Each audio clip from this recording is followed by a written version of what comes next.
With utmost horror, we see the unfolding genocide committed by Israel against the Palestinian people.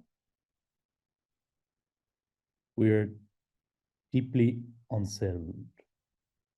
We feel pain and are outraged in the face of this blatant disregard for life. A disregard this German government expects us to accept as necessary and normal. For over 1 year, the German government has been actively participating in the killing and dehumanization of Palestinians by providing political, financial, military, and legal support to Israel. Germany's complicity in Israel's atrocities must stop. These are the opening words of the letter titled Germany Must Stop Supporting the Annihilation of Palestinians, an open letter addressed to the federal government of Germany. This letter has been signed by over 4,500 academics, intellectuals, and artists from Germany and across the world. To discuss this letter, its purpose, and its content, we are gathered here today in this teaching, a conversation with some of its signatories, which the Colonial Research Group, the COCO, is deeply honored to moderate. Our panelists today are Hannah Al-Dahia. She's a political scientist and researcher at the University of Kassel. Michael Barenboim, musician and professor at the Barenboim Said Academy. Christian Binzel, professor of economics, economy and society of the Middle East at VU Erlangen-Nürnberg. Hannah Kinsler, professor of global health at King's College London. Nils Ricken, postdoctoral researcher, fellow at the Ruhr University in Bochum. Hannah Pfeiffer, head of research area in societal peace and internal security at the University of Hamburg. Benjamin Schütze, senior researcher at AB Freiburg, and many other signatories as well. So thank you all for being here with us today. We will start with a beginning round of questions, and then we'll just open the floor to the public. So let's start with the most fundamental question. Why did you decide to write or sign this open letter? And what key messages were you hoping to convey? Hannah Al-Dahia, maybe you would like to start. Yes, I hope my sound is working well. Hello. So I think there is actually a very short and simple answer. Why did we write this letter? Because we have to. My colleagues will say a little bit more about other details, but I want to just point out and highlight a few things. The first being that I'm not just here only because did not only write and sign this because I'm a human being, but decidedly I want to shed light on that I did this as a scholar and to remind myself and everyone that this is literally our job and our purpose to analyze and to understand this world so that we can speak out against injustice. And I would like to quote writer Basil al-A'raj here, if you want to be an intellectual, you must resist. Otherwise, you and your education are useless. So I think this is just important to draw attention to, that it's not really, if we want to take ourselves seriously as scholars and researchers, then we don't have any other option than to speak up against injustice. And in particular, at this point in time, we cannot just be sitting here and watch as our colleagues in Gaza, but also in the West Bank and all of Palestine, are being murdered. So I want to just explain or tell a few background information of what is happening currently. So not only for the past 14 months, Israel has systematically targeted the academic and intellectual community of Gaza.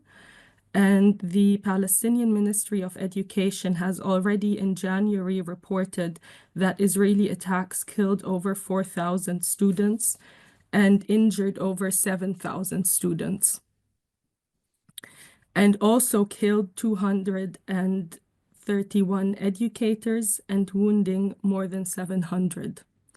So when you kill the intellectuals of a society, you're also killing the possibility to narrate and keep the story and the memory of that community. So the current ongoing killing and targeting specifically of Palestinian intellectuals, writers, teachers, museums, libraries is a part of the ongoing genocide. And as I am speaking as a scholar, it is very important to point out that it is really no option to not be speaking out against this at this point. In addition, the decimation of Gaza's academic community, so the killing of people, has been accompanied by the complete destruction of educational infrastructure and the flattening of its physical educational infrastructure. So every single university in Gaza has been targeted and destroyed, as well as over 80% of schools. So just to repeat that, there is not a single university in Gaza that has not been targeted by now. And it's important to point out that this isn't just in Gaza, so this violence extends to the West Bank, where Israeli forces have escalated the attacks since October last year and prompted the university to partially move teaching online. But this is also something that we've seen long before this past year.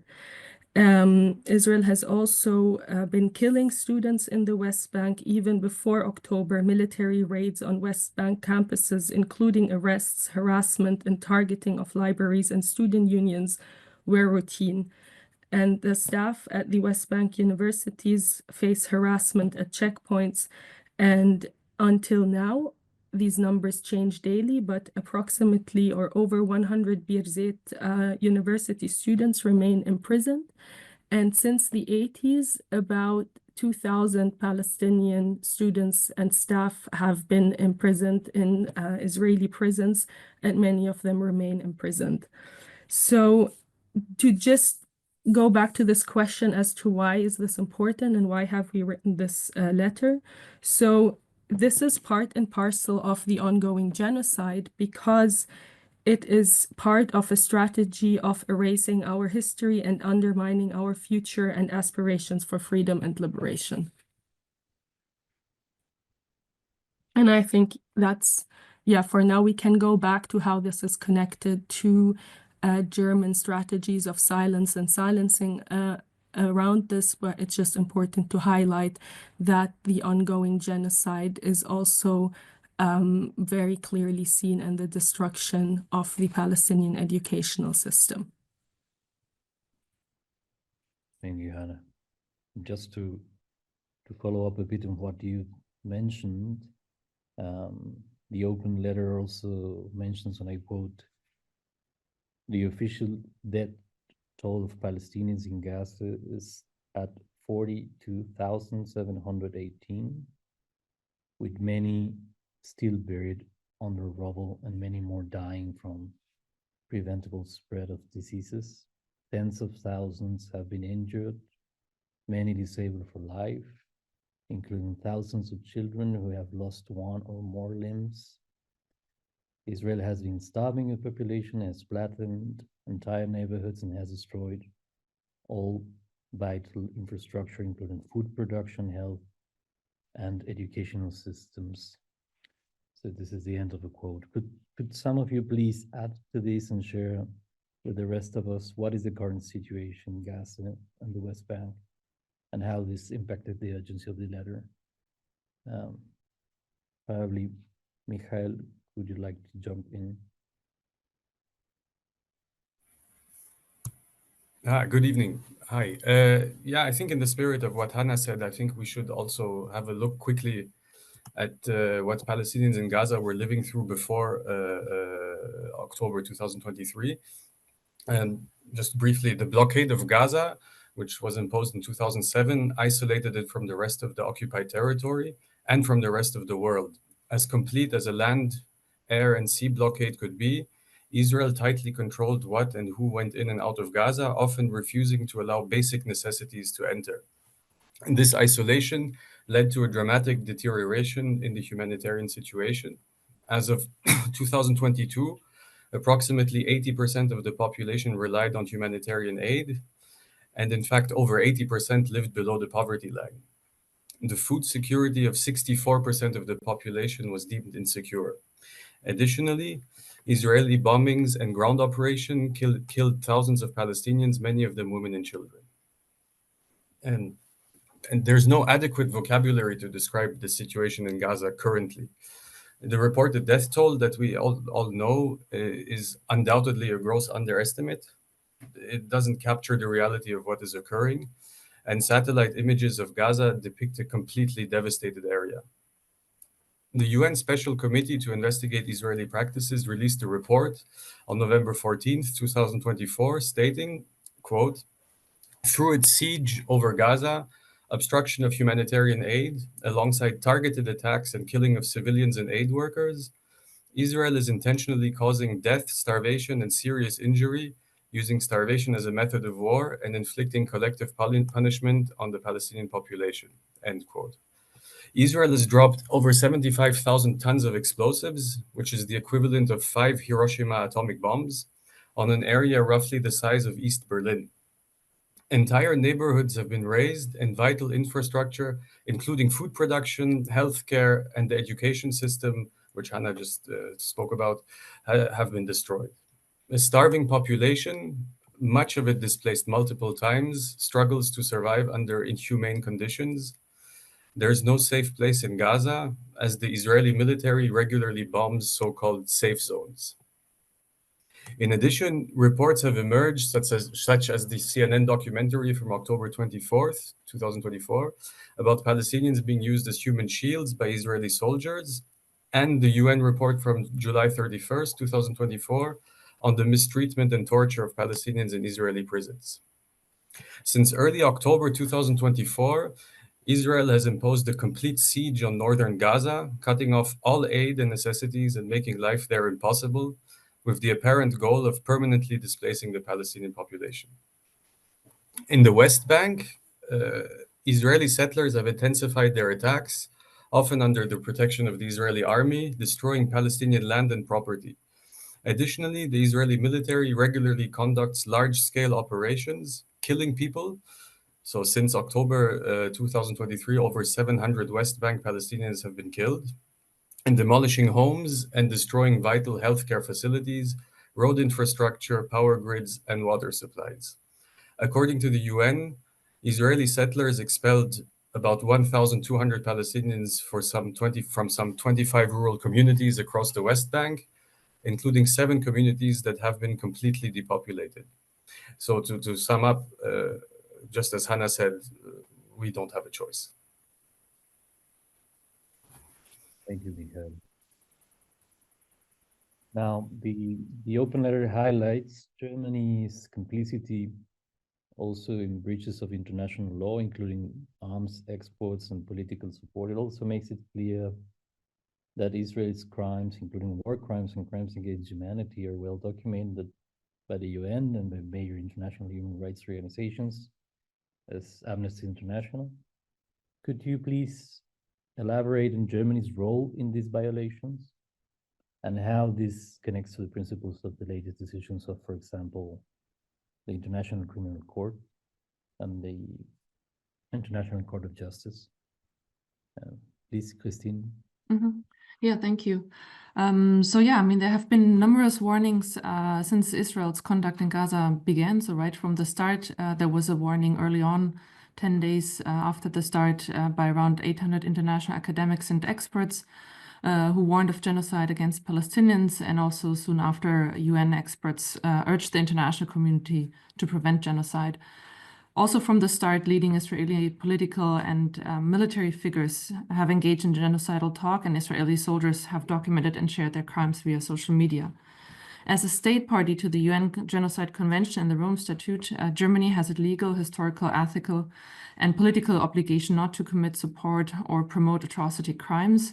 And importantly, it is not necessary for a definitive determination that genocide is taking place. So as the ICJ held in Bosnia and Herzegovina versus Serbia and Montenegro, a quote, state's obligation to prevent and the corresponding duty to act arise at the instant that the state learns of or should normally have learned of the existence of a serious risk that genocide will be committed. And this point was reached in October last year. Yet the German government supported Israel politically, militarily, and legally, and does so until today. I think Hannah can say a bit more on the military support, but also the political and legal support for Israel has been critical or of critical importance. So to this day, the German government has not condemned Israeli atrocity crimes. It has even participated in justifying Israel's conduct in Gaza and allowed Israeli atrocity crimes to go unpunished. Germany probably also played a key role in preventing the EU from upholding international law and using instruments that are applied in similar settings, such as sanctions, a full arms embargo, and peace building. And this allowed Israel to continue its war of annihilation against the Palestinians.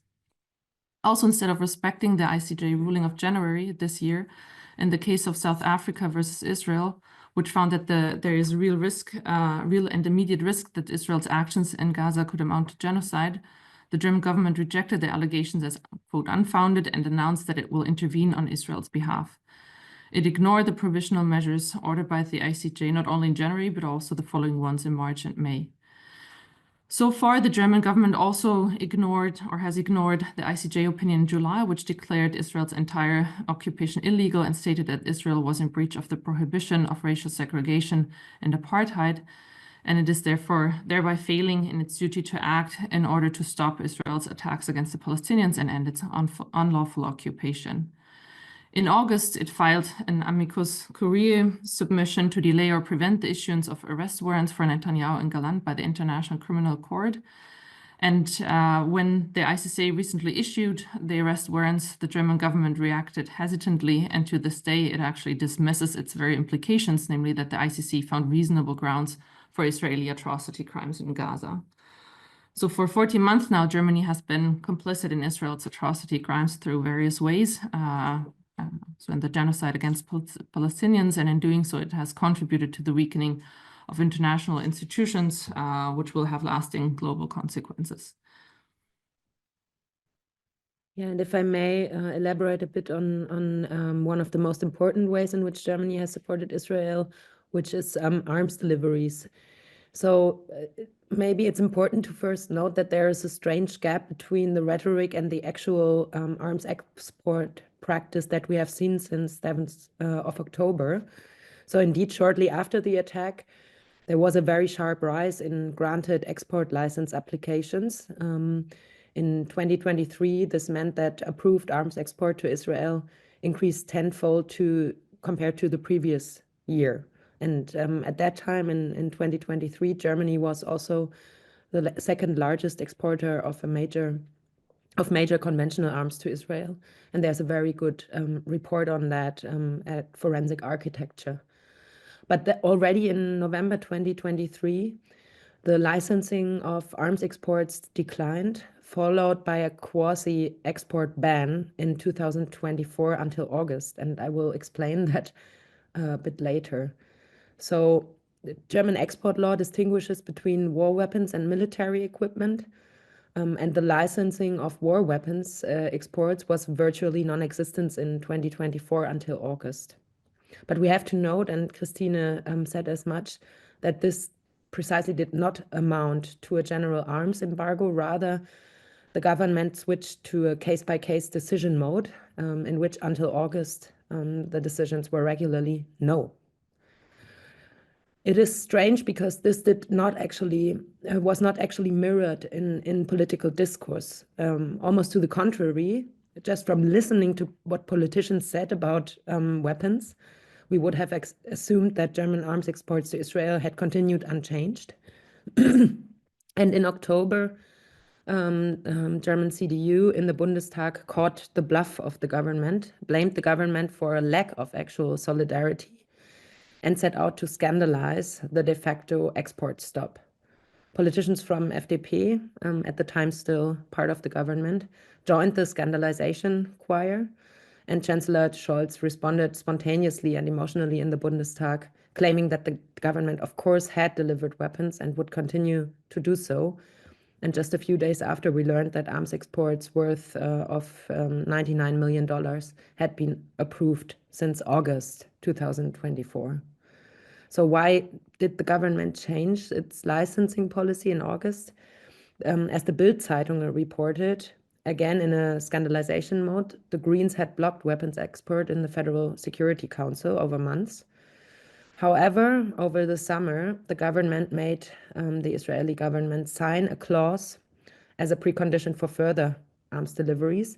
And this clause is said to have a demand in it, which is a written assurance from the Israeli government that German weapons were not going to be used for war crimes. There were even some reports by Bild-Zeitung, which have not been verified, that it actually says will not be used for genocide. And it seems that this clause was then enough for a U-turn in the licensing practice in the summer. So human rights organizations, including the European Center for Constitutional and Human Rights, have filed yet another request for provisional measures stopping arms export with the Frankfurt Administrative Court. And indeed, it is very doubtful that this said clause is enough for Germany to fulfill its obligations under international law that Christine has mentioned. Notably also under the UN Arms Trade Treaty, for which it is already enough that there is a risk that weapons can be used in war crimes. So more recently, there has been this debate on the delivery of tank motors, which are, by the way, considered military equipment, not war weapons, which I think also already shows us that this distinction is very artificial when it comes to warfare, because both are needed and used in Gaza. And finally, under the Genocide Convention, Germany has the duty to prevent genocide, which is triggered as soon as it has knowledge of a serious risk that acts of genocide might be committed. And so I think this already is enough to actually put an end to these weapons deliveries. And I think the final point was really the arrest warrants by the International Criminal Court. So I think that there's no more any legal foundation to deliver arms to Israel. Thank you. Thank you both. So following up, the open letter highlights Germany's role in Israel's ongoing genocide in Gaza, but there is also a long-term dimension of it without trying to deflect from the imperious urgency to achieve a ceasefire and to stop the current violence.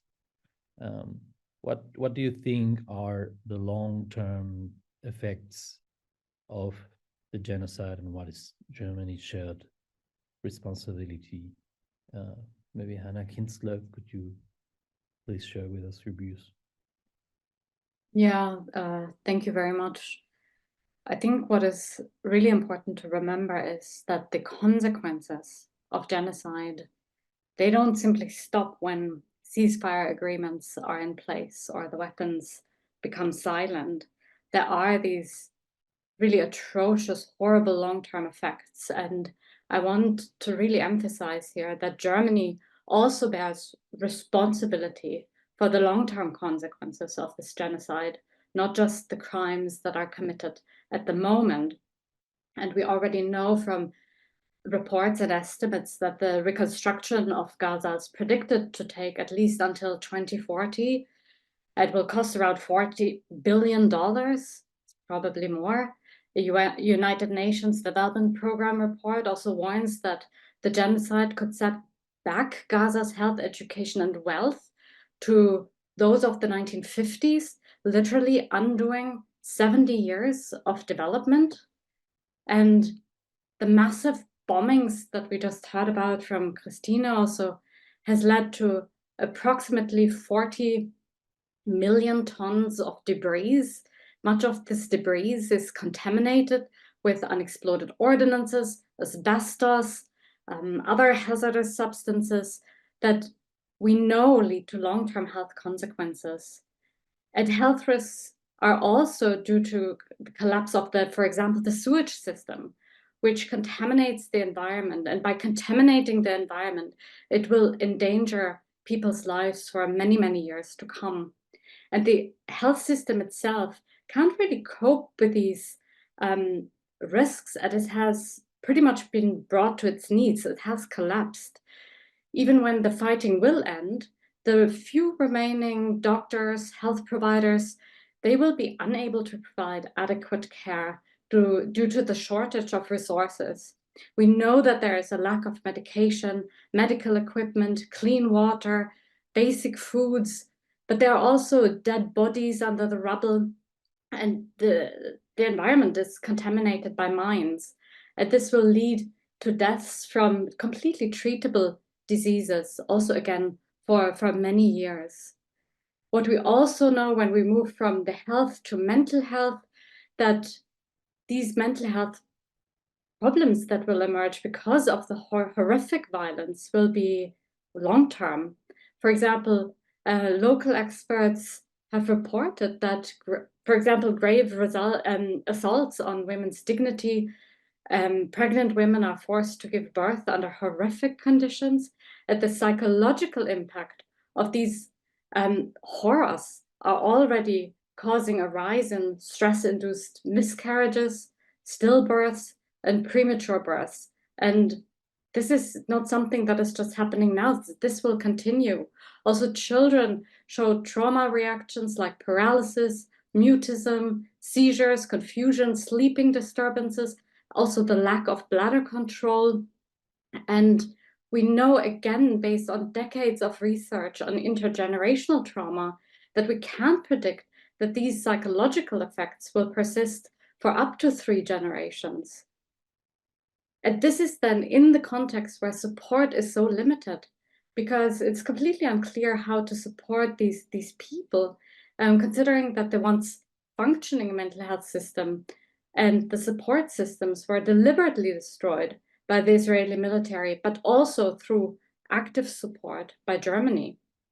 And Hannah has already said that also the educational institutions, such as schools and universities, have been widely destroyed, which will hinder the education for Gazan children and youth over the long term. We know that thousands of students, over 100 university professors, 3 university presidents have been killed, and over 60% of the campuses have been completely destroyed or are unusable. So, and the destruction in turn jeopardizes Gaza's future, but also, of course, the economic consequences will be really grave and also expand into the long term. So what I want to say here is that in order to rebuild, we need to make demands for reparations. We need to make them almost now, while we, of course, have to call for a ceasefire first and foremost. But it is important, because how else to rebuild Gaza's infrastructure, not only destroyed during the current genocide, but also the previous wars and the blockade. And due to Germany's role as an accomplice, Germany must also contribute to these reparations quite substantially, I would say. So this is what I would say when it comes to the long term. The long term is also the present. We need to think the past, the present, and the future together when it comes to genocide. Thank you, Anna. So could some of you please also comment about the situation of discourse and debate about Palestine here in Germany, in connection, for example, to the different silencing practices that are not just coming from the government, not just blatant censorship, but also these practices that permeate German society in general, where openly discussing on the situation is taken almost as a taboo. Yeah. What are, so to say, the red lines in the German debate, and how do people respond to this or help to challenge this? Thanks. So a key issue in the German debate, as I would see it, is the desire to basically maintain an image of moral authority even while supporting genocide. So in that context, we can see a couple of red lines that basically protect this self-image. So one of those is the use of established academic terminology such as genocide, Nakba, settler colonialism, and apartheid. So all of these terms are, of course, highly policed and basically not accepted in mainstream discourse. Then comparisons of ongoing Israeli violence to the war crimes committed by Nazi Germany constitute another red line, I would say, as for instance illustrated by the cases of Masha Gessen and Rassan Hajde. And then observation of a Palestinian right to resist Israeli occupation and support for the BDS movement are, of course, another clear red line in Germany. And this despite UN recommendations that urge states directly to review diplomatic, political, and economic interactions with Israel and to effectively impose a full arms embargo. And then another red line probably concerns the question of contextualization. So German mainstream discourse solely frames Israel's ongoing genocide within the context of Hamas's October 7 attack. And this, of course, obscures the context of occupation and downplays the ongoing genocide. And these red lines, the effect that they have is basically that they serve to protect Germany's self-image, yet draw on highly disturbing dynamics. And some of these are, one, the conflation of Judaism with Israel, then the externalization of German anti-Semitism onto Arabs, which I think we've seen to quite some drastic extent over the past year. And then the criminalization of pro-Palestine activism, the normalization of Islamophobia, and a full-scale attack on post-colonial approaches. And German Middle Eastern studies as a discipline, but actually also German political science and other disciplines, I would say have fundamentally failed to respond to these dynamics. So some scholars have, of course, taken a principled stance, but German academia at large, I would say, has largely remained silent, avoiding public engagement. And in that, I would say that it has basically failed what is its most existential challenge. So the question that arises there is, of course, if an ICJ decision about the plausibility of Israel committing genocide does not make a scholar publicly speak out against unconditional German support for Israel, what will? There is no lack of expertise or knowledge, but there is a lack of courage to take a principled stance against the ongoing mass murder of Palestinians. And in the context of ongoing genocide, public engagement is not anymore an option, but a duty. So resistance must focus on defending academic freedoms, must raise awareness about Palestine, for instance, via the showing of exhibitions about the Nakba. But most crucially, it must focus on advocating for the implementation of an arms embargo as required by international law. Thank you very much, Ben. So just for a final question before we have our Q&A round, what concrete steps do you expect the German government to take to end Israel's genocide in Gaza, its occupation of Palestine, and its apartheid policies? What would be your demands in this context?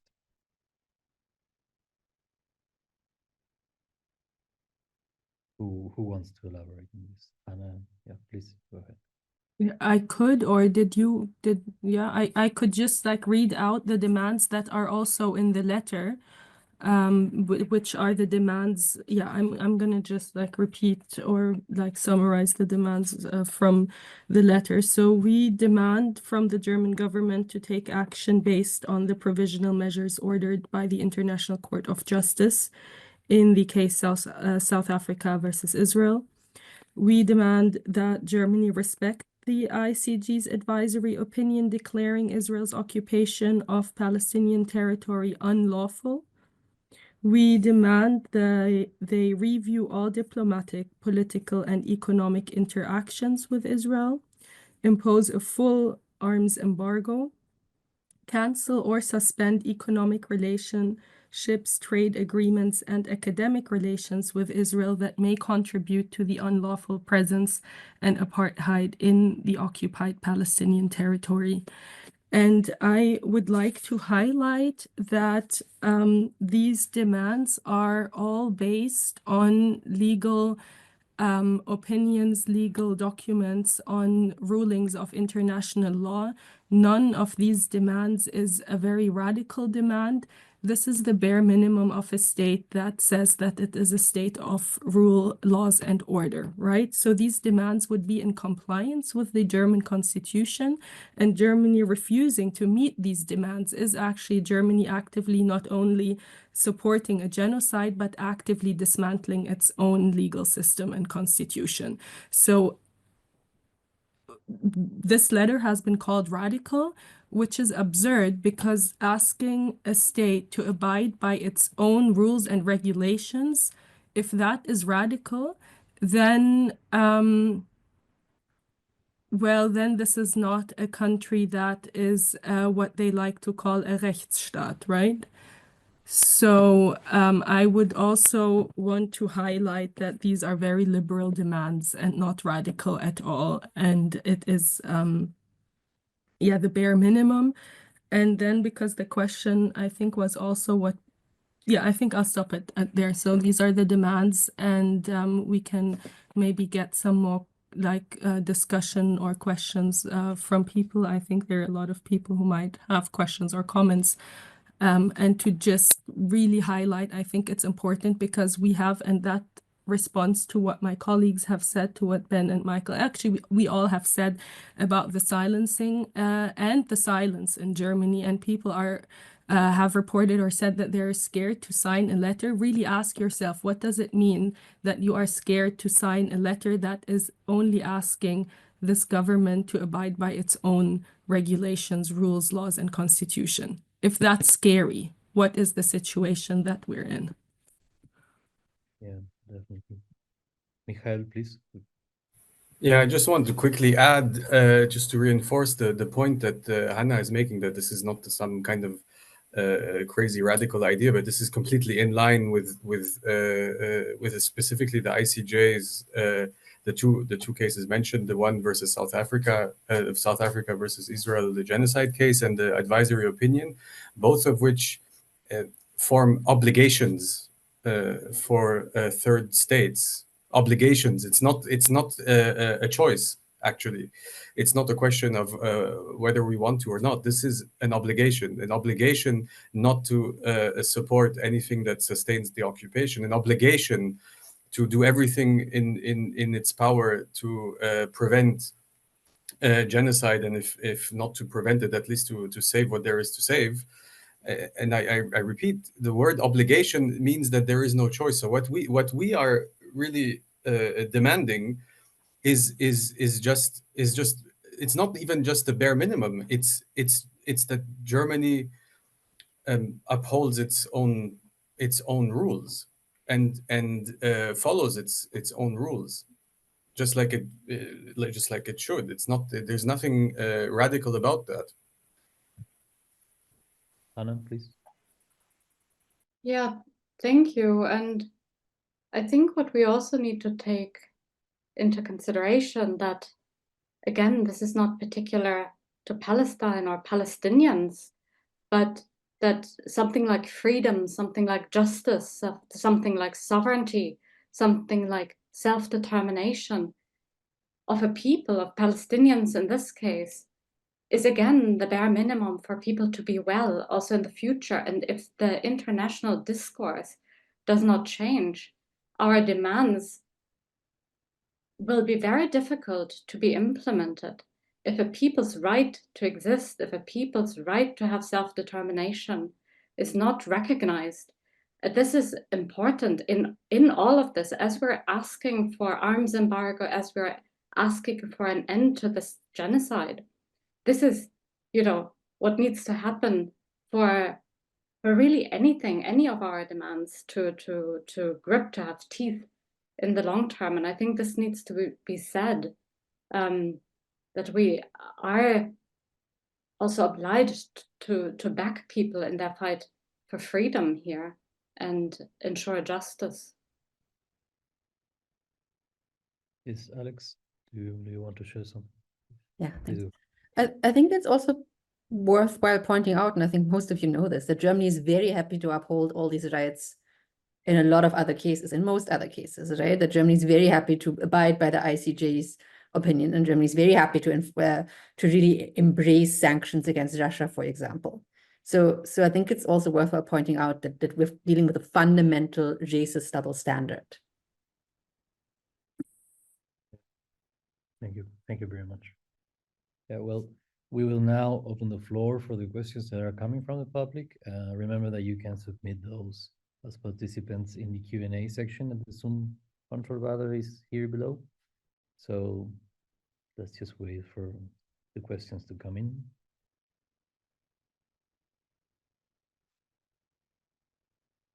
Okay, so we have one already. I will read it and then you can take it from there.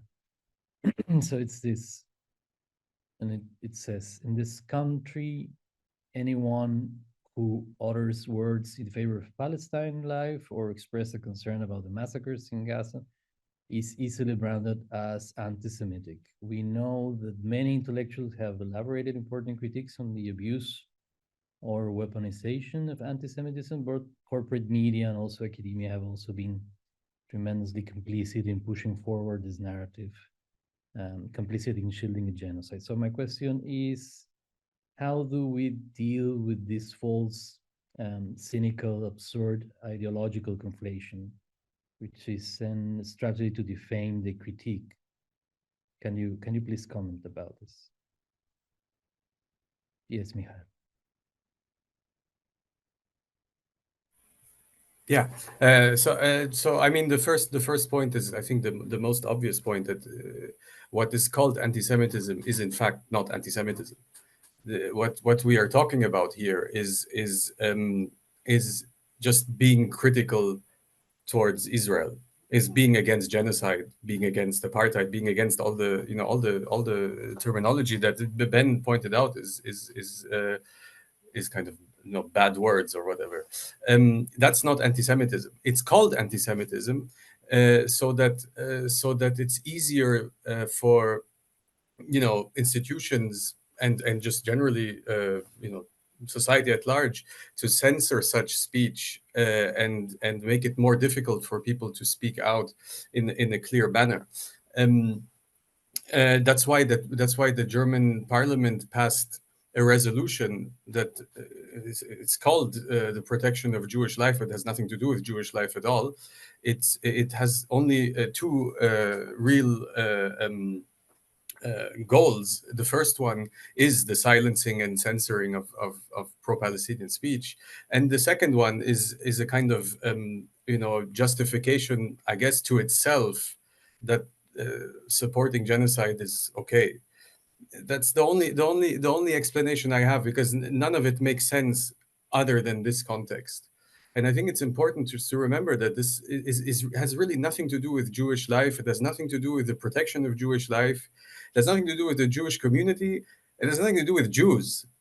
And the sooner people understand that, the sooner we can come away from this ridiculous notion that being against the mass slaughter of people in Gaza, of Palestinians in Gaza, and also in the West Bank, is somehow a controversial opinion. I think as soon as we can come away from that, the sooner the better. Thank you, Michael. Hannah Pfeiffer.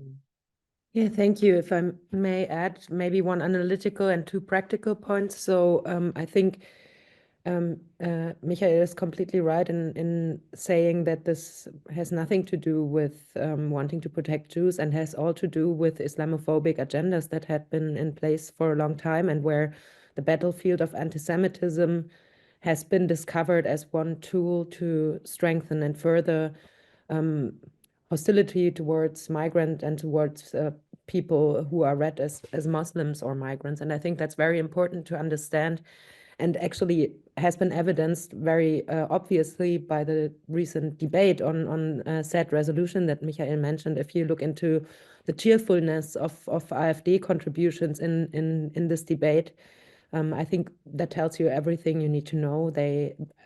we see that this has been, mainstreamed. The idea that anti-Semitism is an imported problem to Germany and that can be used for these agendas. So practically, I think Michael has said the most important point. We need to separate these things. So I think when speaking about the crimes that are being committed, one strategic thing would be to strictly adhere to legal language, political language that is established in other such cases, and to, to sort of not even go for this connection that this might even have to do something with this state being a self-declared Jewish state. So I think that's one important thing. And the other is really to go up against all these impulses to settle for the definition, the era definition of anti-Semitism, which, I think it was a very big strategic loss that this resolution was accepted by the Bundestag. But there are other resolutions coming, and there are actually the first legislations coming in the Länder. So watch out for that and speak up against that and try to, write your members of parliament, try to write to those who are politically responsible for these things and go up against that, because I mean, if spaces for expressing this criticism will keep shrinking if this definition becomes hegemonic. But I'm not sure where we stand there, but I think it's worth going up against that. Thank you. Anna, would you like to add something? No? I think, yeah. So I would like to just add two short things. One is, yes, it is absolutely absurd to conflate the insistence of Palestinians to be alive with any form of anti-Semitism. And it's a very absurd German debate that the rest of the world is watching and just being like, what the hell is going on? So I think, we should not feed this discourse. And then to make something else, to bring something else to our attention. This intensified genocide in Palestine that we have been now seeing for the past 14 months is not new. It's just a more intensified, The killing, maiming, ethnic cleansing of Palestinians has been going on for good of a century, and it's more extreme now, what we're seeing. And Germany doesn't care for Palestinian lives. So calling people who want to defend Palestinians' right to life, to put it quite simply, are being smeared as anti-Semites. This is just a new way to be racist, and in this case being particularly racist against Palestinians, because of course within this German discourse where Ben highlighted how people want to keep this moral superiority, they can't openly say, hello, I'm a racist. So instead of saying, I hate Palestinians and I don't care if they live or not, you can just smear people as anti-Semites. So we really need to push back against this narrative. It's absolutely unacceptable. And to insist on also how it doesn't help anyone to abuse and misuse terminology, right? We should hold people accountable and look at people who are misusing this terminology to further an anti-Palestinian racist genocidal politics. Thanks. Deacon? Yeah, thank you. I just want to add briefly to that I think there's a colonial logics going on here in Germany in the debate, and that facilitates this consent and this enabling of genocide, and also at the same time the complete erasure of this colonial dimension in domestic politics in Germany and in the history of the relations of Germany to the region.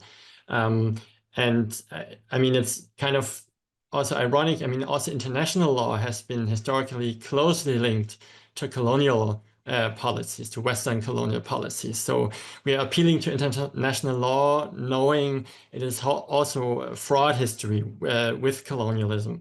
But we still have to, because it's the last thing we have in our hands. But I think in terms of practical steps, I think it is so important to point out that there is in the heart of our political imagination, of our modern political imagination, there is the colonial, and there is the devaluation and degradation of lives, of white Western lives and other lives. And that is playing out at this very moment, internally and externally. And that connects these places there and here very much. And also this entire IRA discourse and the state apparatus being built around this is like the colonial logics are seeping through it completely. And at the same time, what I see this, what Ben brought up, these attacks on post-colonial studies, a very violent pushing back against tendencies to render this colonial dimension actually visible and to put it on the agenda and to say there is a colonial dimension here and now. And I think it's very important to push back against that, and because this explains also this idea, well, you can't explain what is going on in Palestine through apartheid or settler colonialism, and this is all anti-Semitic, because the negation of the colonial dimension of modernity that connects us all, if we want it or not, so to say. Yeah, I think so that is very important to actually again and again to push back against, because I think there's a strong tendency to really make us forget about this. Thank you. Yes, Ben, please. Just to quickly add that I think the current dynamics should also be analyzed within a context of authoritarian resurgence. So it's not without reason that quite some analysts speak of authoritarian anti-Semitism, and I think this captures it quite well. Thank you. I would like to read like other questions from the public. There are a lot of concerns on what to do kind of questions, so I would read just a couple of them together. So it says, from the perspective of a student, what are your suggestions to share with people that are employed in academia and how to organize to inform themselves? There are precedents of cases of civil society demanding their own governments in order to them to fulfill the law. What kind of examples do you know in this field?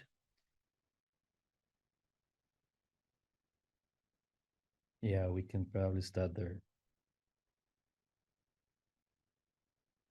What would be the next step? What can people do, like in practical manners? Yes, please. Yes, Hannah Pfeiffer. Yeah, so I think knowing some student movements, I think they have made great success in reaching out on the one hand to other student encampments and to try to learn from them what has worked, also strategically, in terms of what can work to avoid restrictions imposed by university presidencies. How can encampments, student movements think strategically about these things? But also I've made some experience myself in terms of being a member of faculty that then co-organizes stuff with students in an academic framework. I think these things can work as well. I saw that one question in the chat also asked like what to do with professors who are not up to date. I think finding allies in faculty is sometimes difficult, but I think if it works, it can really help to sort of also connect students and organized or non-organized faculty. So I think networking is really crucial and trying to learn from each other's experiences. Please do reach out if you want to like make connections. Thank you. Hannah, please. Okay. I'm sorry, just. Hannah, your hand disappeared, so you go first, Hannah. Okay. Right. I think maybe a couple of different things to this questions what to do. I think it's very important to do two things at the same time that seem to be a bit contradictory. First of all, to not overestimate what we can do, but also to not underestimate it. So yeah, so I think that's important to keep the perspective. But to also not fall into this, and I think there were some questions asking about silence and asking, okay, if you and a lot of academics agree, why is everyone silent? And I think there is a big tendency, and it's really cynical to say, oh, I don't have an effect, so I might as well not do anything. That's really cynical to do that. And it's also something that scholars and people in Gaza and in Palestine don't have this option, and it's good to remember this. Another one was this question, yeah, of what to do. I think on a big scale, yeah, we're trying to by speaking out also show that there are people speaking, because I think at least in Germany there's this really absurd fear of being visible in a way in speaking out against genocide. So I think it's important sometimes to do at the same time the big things, the demonstrations, the sit-ins, the squatting of universities. But I think it's also important to do these tedious conversations over and over and over and over and over again, and to make ourselves clear that this is, if we want to change perceptions, that's going to be tedious and take a long time. And I think we need to all be willing to have these conversations and to continuously speak out and speak about these things. And to this question of silence and silencing, I mean, there is in Germany this, what seems to be this huge wall of silence that we can't overcome. And I've been working on this issue and topic for quite some years before, not only in the past 14 months. And I think even if it sounds maybe like not a big thing, but like continue talking, research in your own university. What are the economic and like if it's in a university, what ties does your employer or your place of study have with universities that are supporting arms sales? Who can you talk to? And I think if you're a student, hold your professors accountable. Your professors need to be in on this. You need to bother them and annoy them and tell them that they are in the positions to do changes. And I mean, I was in an event just a few days ago where these two professors were sitting there and saying, oh, I didn't know any of this is going on. So make it in writing. Don't let them tell you that they don't know what's going on.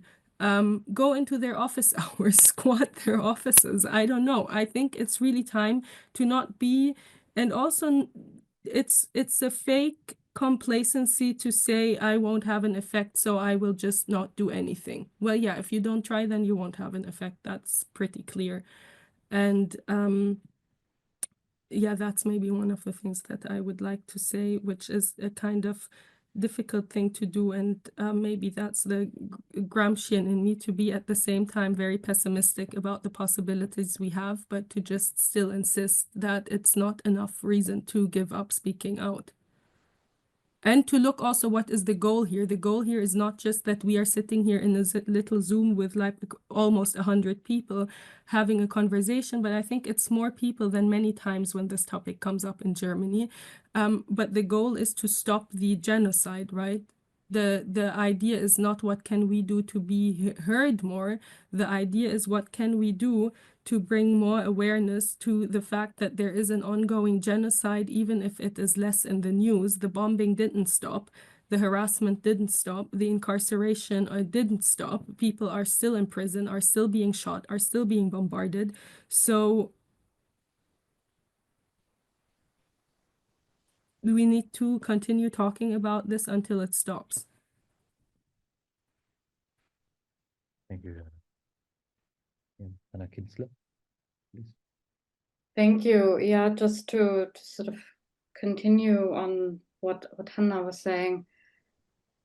What I think is important to remember here is that third parties, that is our government, and their institutions have to prevent and stop genocide. German universities, in my view, not just German universities, I'm in the UK, it's also UK universities, are complicit in supporting genocide, occupation, and apartheid, in that they do not make their evidence, research evidence, policy insights available to shape our government's policies, to uphold their own constitutions, to uphold international law. I also believe, just like Hannah was saying, that it is important to review and also stop our investments that are not only directly benefiting genocide, occupation, and apartheid, but also indirectly. We cannot claim that we don't know how our investments are indirectly used to oppress other people.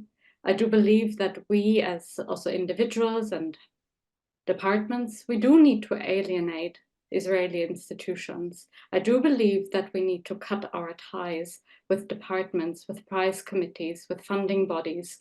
I don't think these institutions have a right to show up at our conferences, that these funding bodies can fund researchers or anyone else to show up to conferences that we're holding elsewhere. So I think it is important to withhold support here and cut ties. That creates pressure. At the same time, I'm also concerned, and I see that here as well, that people are not reaching out to Palestinian academics, scholars, activists in Gaza, in the West Bank, and actually listen to what it is that they want, how they want to be supported. Sometimes these questions also sort of stem from a lack of communication. There's internet. We can all communicate with one another. There is no good reason not to listen to Palestinians and follow their lead. I think we need to be humble in this when we are thinking about how to support. Those most affected need to be in the driver's seat, and we can offer our allyship, our resources, technical support, but we have to step back. We cannot be taking the lead again, because this just replicates the sort of colonial structures that we just read about. I think that is really important. I feel like there's not enough of this happening, not enough communication, and a lack of humbleness in that sense, not enough listening, not enough hearing what it is that people actually want. Thank you, Hannah. Christine, please. Thank you. I mean, I wanted to mention at least one thing that we haven't talked about, which is the German media, which I think has been very complicit here just too, and which has made it so difficult also. We've seen it kind of in the past month. I mean, it's not just kind of bad report. It's several things. It's kind of bad reporting, spreading disinformation. It's also though kind of not acting as a fourth estate, so kind of reminding politicians about what they should do, that we have international law that is kind of, I mean, it should be daily in the newspaper, that the German government has been failing and is not upholding international law. It's against our constitution, etc.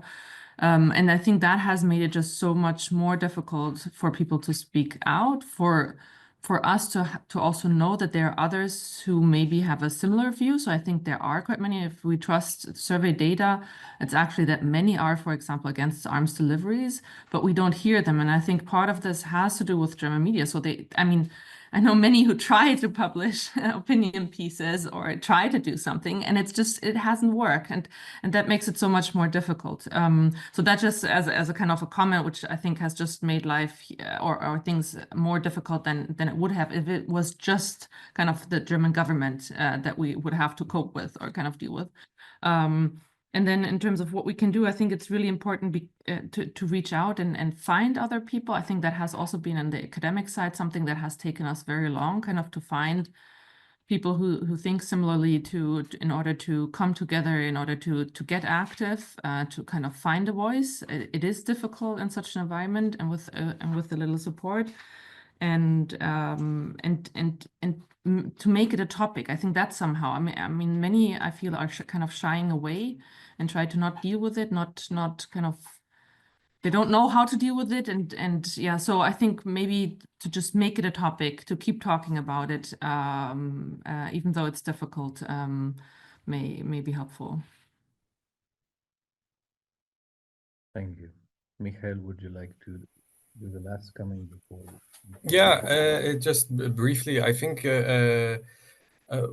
just three things. I think the first thing, I think that whatever we all do, whatever the students do, whatever we do, I think we should not allow ourselves what basically Palestinians, especially in Gaza, have been largely forgotten and given up on in the lead up to October 23.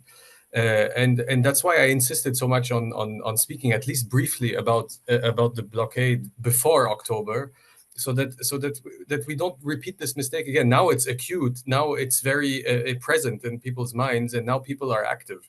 But it has a tendency to want to kind of go away from the news and be replaced by other things. And that's when it's even more important to keep talking about it, to keep bringing up Palestine, to keep bringing up Gaza, the genocide, to keep bringing up the occupation, to keep bringing up all these things that we don't let this happen again, that we let them languish and kind of die away while we are busy with other things. This is the first point. The second point is something that I want to just reinforce what Hannah just said, also in terms of our what we do in here in our context in Germany.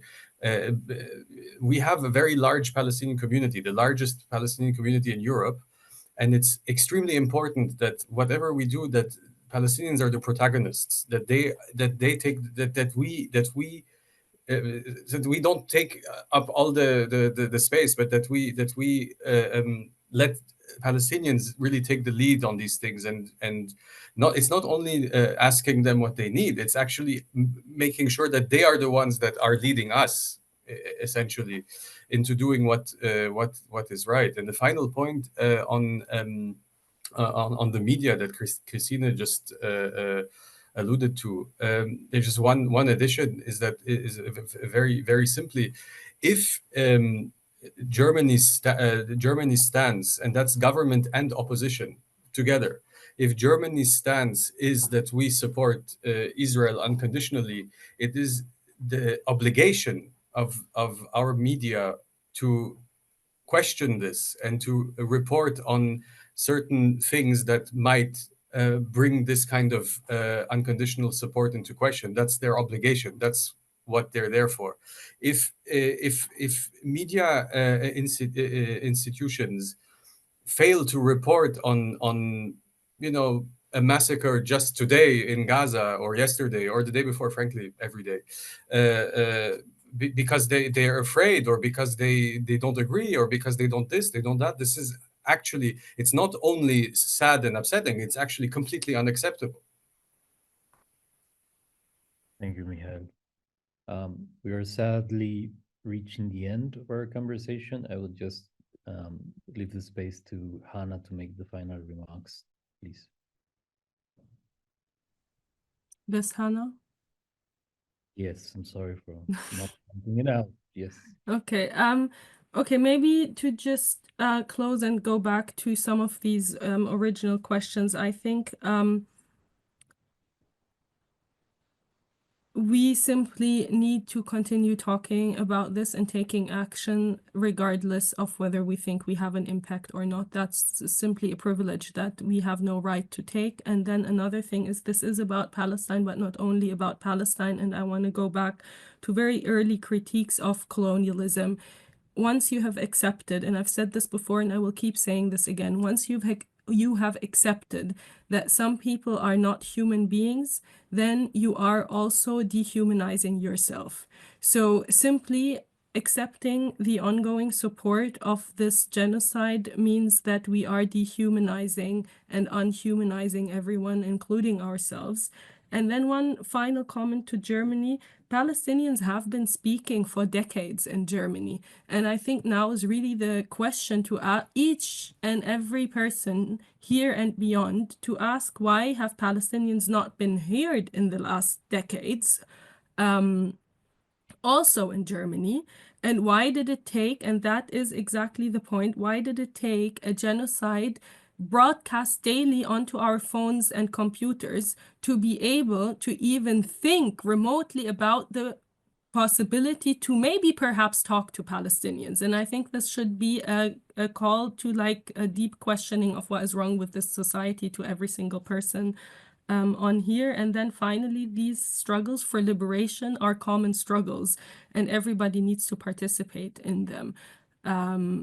Because, and then maybe to end with, even if we shouldn't overestimate our impact, there is this thing of the optimism of the will. So I think we really need to continue upholding justice and stopping this genocide and others. And it's urgent. It's not like maybe I can do this tomorrow or in 3 weeks. This is really an urgent matter that we need to keep doing in all the possible ways.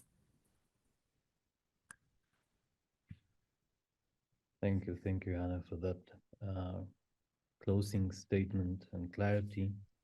I can just finally thank you all for joining us today in this important teaching. We hope the discussion has shed light on these critical issues. To our esteemed panelists, thank you very much for sharing your insights, your expertise, and to the audience, your engagement and presence here, that we consider a testament of the power of collective action and dialogue. Thank you very much.